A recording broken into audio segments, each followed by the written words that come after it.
This is a new color for Strike King. It's their football head, but it's the blue crawl, which is really cool because it's got the blue iridescence on the skirt and on the head.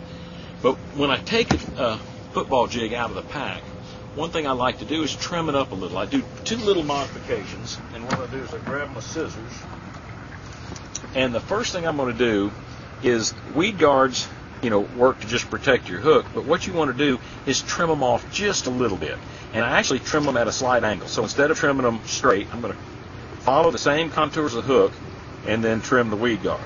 And to do that, generally I'm going to put this in my hand to hold it steady, lay the hooks, same perpendicular, parallel to the hook, and then just cut off about a little over, a quarter of an inch. Now what that does is allow that hook point to really work. Most of the times when I'm fishing a football jig, this is in rocks and covered like that, so it's not something where I really need that. If I've got brush piles and all, I might leave it just a little bit longer. The next thing I'm going to do is flex the weed guard, so back and forwards. And what that's going to do, and you can split it if you like, there's a number of ways to do this, but what I'm going to do is just kind of loosen it up. Sometimes you'll get glue or something that makes it real stiff.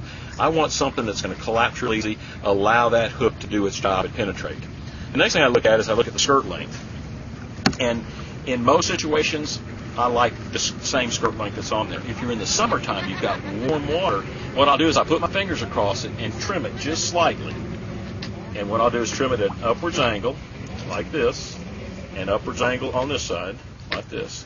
And all that's going to do is allow that skirt to flare a little bit more, a little quicker. Because the shorter your skirt is, the more it'll coming back to its shape real quick. So it gives it a little more action. If it's a cold winter day, you want it to go slow, so I leave it long. If it's kind of warmer water, I want it a little bit short. It gives it a little more action. I just take the trailer. I just want to make sure that the skirt is not in the way, because if the skirt gets in the way, of course, it'll fold it up. And this is just a raised chunk. And I'm just going to stick it on and hook it as centered as possible so I keep it straight. And just follow right to almost the very end. Slide it on. You're ready to go fishing. So now the skirt's trimmed, you got the little rage claws to just sit there and give all the jiggle and wiggle. Let's go see if we can catch one on this, because I think that is going to be the deal.